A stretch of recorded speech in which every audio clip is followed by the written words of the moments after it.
একদিকে মাত্র, চল চল চল। এই দাঁড়াও দাঁড়াও দাঁড়াও, কিন্তু মারবা কে কে, কি কারণে মারবা? আমি ওই ছেলেটার খোঁজ পাইছি যে ছেলেটা আমার গার্লফ্রেন্ডের সাথে রিলেশন করে।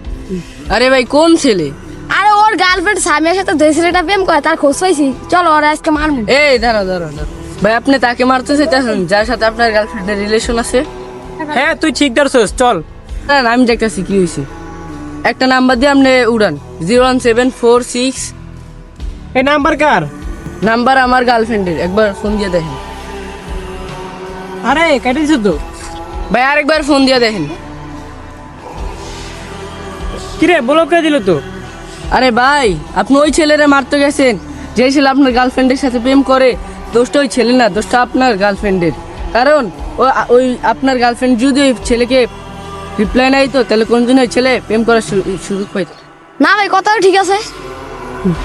আরে ভাই দোষ তো ওই ছেলের না, দোষ তো আপনার গার্লফ্রেন্ডেরও আছে, কারণ একাতে কোনদিন তালি বাজে না। আরে তুই তো ঠিক বলছিস রে, এ কথা তো আমি কখনো ভাবি নাই।